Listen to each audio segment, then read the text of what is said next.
doing a group healing where we'll call in the archangels and the ascended masters. So everyone here believes in angels, I'm assuming? Yes. Beautiful divine beings, big wings if you want to think of them that way.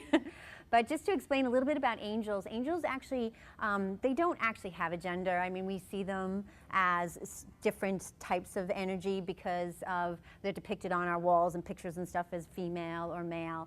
But remember, angels are going to, because they are energy, they're going to connect with you the way that you can receive them in. So if angels, to you, an angel is a beautiful woman with long blonde hair and electric blue eyes and big white wings, well then guess what you're going to be seeing. But we depict them in different ways so that we can understand them here in our human world. But angels are actually messengers of God, or source energy, divine energy, however you want to put that label on it, it's all up to you. And a lot of people get confused with angels. They think, oh, it's religious. And I'm like, no, not really. Angels they have no religious connotation at all. They're really actually disconnected to energy, and they are messengers of source. So you see different faiths that do talk about religion, that do talk about angels, but that's totally up to you how you want to receive them in. So the angels, your guardian angels, anyone here hear about guardian angels? Yes. I call them your best friends. They are your BFFs, totally. And your BFFs are here to assist you on your world, assist you every day on your earth journey. How amazing is that? That you have at least 2, 3, maybe even one angel that is working with you to help you on your life journey, that is going to take a walk with you. And the only thing they ask of you is that you call them in. You ask for them to be present in your world. Because each one of us have a gift called free will. Everyone here free will? Yeah, yay, free will. Some people are like, well, I don't want, you know, if they're supposed to help me, then they should just jump in and help me. Like, why do I have to ask? Because we do have that gift of free will. And it is a gift. So your angels don't want to take away your gift. So it is very important that you do ask them to join you on your journey. Please do come forward. There's lots of room up here. Love to have you closer. And thank you for coming. So your angels want to connect with you, but they're not going to step upon the gift of free will that you do actually have.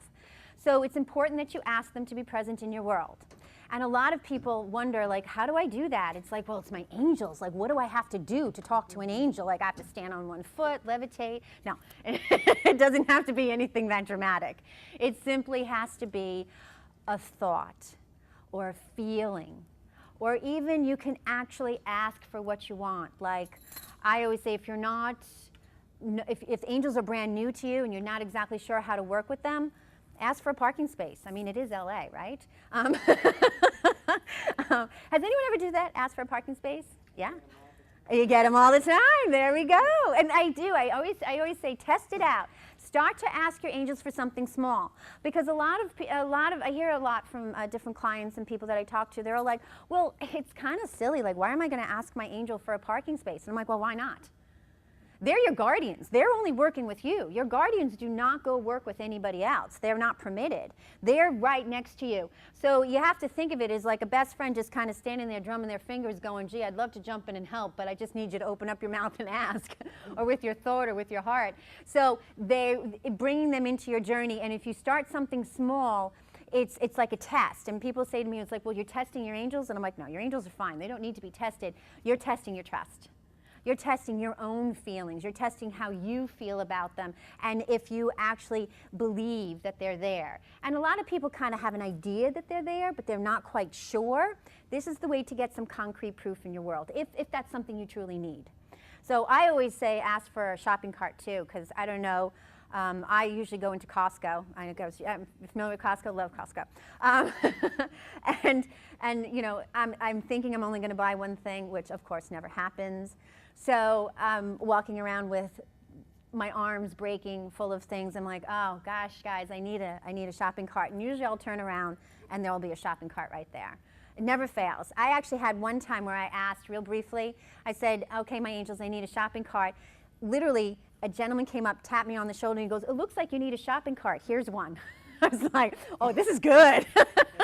So they're encouraging you to work. They're encouraging you to step into, have them step into your world so that you can start to see these little everyday miracles that can be part of your everyday journey.